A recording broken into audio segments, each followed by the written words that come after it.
BBC বাংলার সান্ধ্য অধিবেশন প্রবাহতে আপনাদের স্বাগত। আজ আপনাদের সাথে লন্ডন স্টুডিও থেকে আছি মানসী বড়ুয়া। বাংলাদেশের সর্বশেষ গুরুত্বপূর্ণ আপডেট সংবাদে আপনাকে স্বাগত। শুরুতেই সংবাদ শিরোনাম, পরে বিস্তারিত। প্রথমেই জানাবো আমাদের হাতে থাকা সর্বশেষ গুরুত্বপূর্ণ সবথেকে তাজা আপডেট সংবাদ। বড় নির্বাচনী ঐক্যের পথে বিএনপি। ত্রয়োদশ জাতীয় সংসদ নির্বাচন যত এগিয়ে আসছে, দেশের রাজনৈতিক দলগুলোর মধ্যে মেরুকরণ ততই স্পষ্ট হচ্ছে।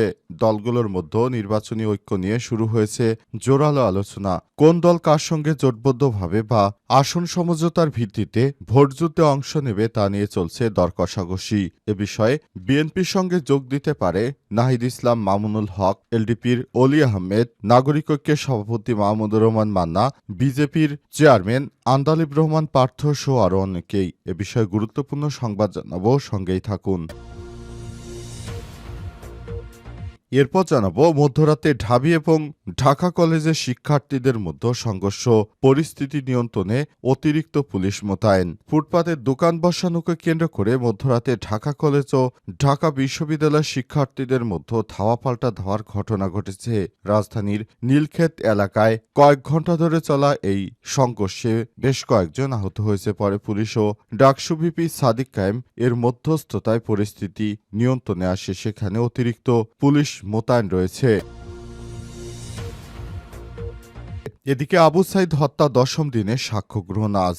জুলাই গণঅভ্যুত্থানে প্রথম শহীদ আবু সাইদ হত্যার ঘটনায় মানবতাবিরোধী অপরাধের মামলায় বেগম রোকেয়া বিশ্ববিদ্যালয়ের সাবেক ভিসি হাসিবুর রশিদ সহ ৩০ আসামির বিরুদ্ধে 10ম দিনে সাক্ষ্য গ্রহণ আজ ট্রাইব্যুনাল ২ চেয়ারম্যান বিচারপতি নজরুল ইসলাম চৌধুরীর নেতৃত্বাধীন ৩ সদস্যের বিচারিক প্যানেল এই সাক্ষ্য গ্রহণ হওয়ার কথা রয়েছে। জানাবো এনসিপিকে শাপলা প্রতীক দেয়া সম্ভব নয় বললেন সিসি।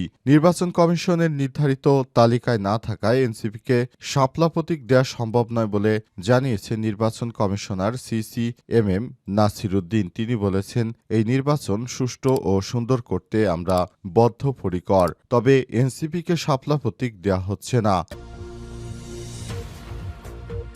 এবং সর্বশেষ জানাবো এনসিপির কেন্দ্রীয় সংগঠক মুনতাসিরকে অব্যাহতি। গুরুতর শৃঙ্খলা ভঙ্গের অভিযোগে দলের সংগঠক মুনতাসিরকে অব্যাহতি দিয়েছে জাতীয় নাগরিক পার্টি এনসিপি। আজ দপ্তর সম্পাদক সেলের সদস্য সাদিয়া ফারজানা দিনার সই করা বিজ্ঞপ্তিতে এই তথ্য নিশ্চিত করা হয়েছে। প্রিয় দর্শক, এতক্ষণ শুনছিলেন সংবাদ শিরোনাম, এবারে বিস্তারিত।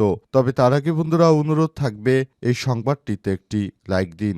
এই চ্যানেলে আপনি নতুন হয়ে থাকলে আমাদের সংবাদটি দেখতে দেখতে চ্যানেলটি সাবস্ক্রাইব করে রাখুন।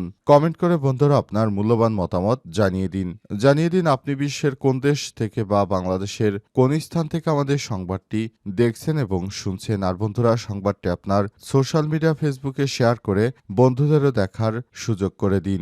এবারে বিস্তারিত।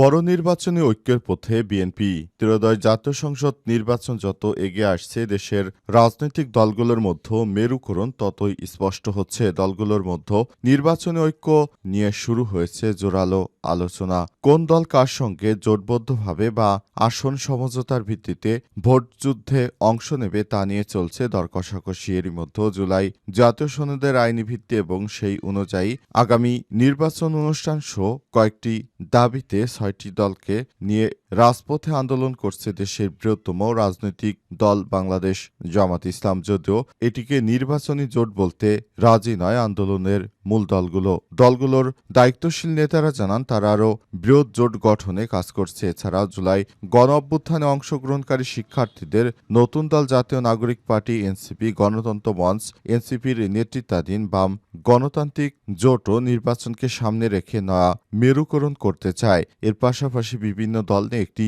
বড় নির্বাচনী জোট গঠন করতে চায় দেশের প্রধান রাজনৈতিক দল বিএনপি।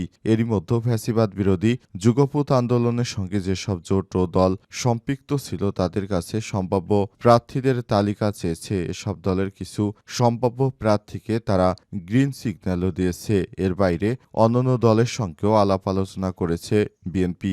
এর মধ্যে নির্বাচনী জোট গঠনে এনসিপির সঙ্গে বিএনপির পদ্মার আড়ালে আলোচনা শুরু হয়েছে বলে জানা গেছে। বিষয়ে বিএনপির স্থায়ী কমিটির সদস্য সালাউদ্দিন আহমেদ বলেছেন, বৃহত্তর নির্বাচনী জোট গঠনের প্রক্রিয়া চালু আছে। বিষয়টি নিয়ে আমাদের সঙ্গে কথা হয়েছে, তা যথাযথ সময়ে প্রকাশ করব বলে জানান তারা। মধ্যরাতে ঢাবি এবং ঢাকা কলেজের শিক্ষার্থীদের মধ্যে দফায় দফায় সংঘর্ষ পরিস্থিতি পুলিশের নিয়ন্ত্রণে। ফুটপাতে দোকান বসানোকে কেন্দ্র করে মধ্যরাতে ঢাকা কলেজ ও ঢাকা বিশ্ববিদ্যালয়ের শিক্ষার্থীদের মধ্যে ধাওয়া পাল্টা ধাওয়ার ঘটনা ঘটে। রাজধানীর নীলক্ষেত এলাকায় কয়েক ঘণ্টা ধরে চলে এই সংঘর্ষ। বেশ কয়েকজন আহত হয়। পুলিশ ও ডাকসু ভিপি সাদেক কায়েমের মধ্যস্থতায় পরিস্থিতি শান্ত হয়েছে। মধ্যরাতে রাজধানীর নীলক্ষেত ও নিউ মার্কেট এলাকায় এই উত্তেজনা শুরু হয় সময় উভয় পক্ষের ইটপাটকেল নিক্ষেপে রণক্ষেত্রে পরিণত হয় পুরো এলাকা। ঢাকা কলেজের ছাত্রদের সঙ্গে সংঘর্ষ বাধে ঢাকা বিশ্ববিদ্যালয়ের শাহনেওয়াজ ছাত্রাবাসের শিক্ষার্থী ও স্থানীয়দের মধ্যে। যদিও পর্যাপ্ত জনবল না থাকায় ধাওয়া ধাওয়ার শুরুর প্রায় ঘণ্টাখানেক অনেকটা নীরব দর্শক ছিল পুলিশ। ততক্ষণ চলে ইটপাটকেল ছুড়াছুড়ি আর সাউন্ড গ্রেনেড নিক্ষেপ। এমন উত্তেজনার মধ্যে স্থানীয়রা ধাওয়া দিলে পিছু হটে ঢাকা কলেজের ছাত্ররা।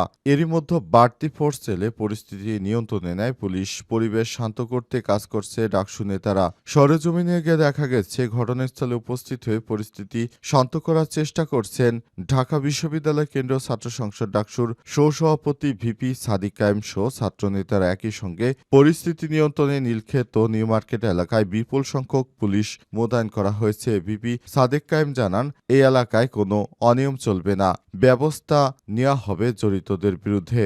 জানা যায়, ঘটনার সূত্রপাত হয়েছিল দিনে। নীলক্ষেতের শাহনেওয়াজ ছাত্রাবাসের সামনে ফুটপাতের দোকান বসানোর অভিযোগে ঢাকা কলেজের কয়েকজন শিক্ষার্থীর সাথে বাকবিতণ্ডা হয় ঢাকা বিশ্ববিদ্যালয়ের ছাত্রদের। এ বিষয়ে স্থানীয়দের অভিযোগ রয়েছে। শেষ পর্যন্ত প্রায় ৩ ঘণ্টা পর রাত ৩টায় পুরোপুরি শান্ত হয় নীলক্ষেতের পরিস্থিতি।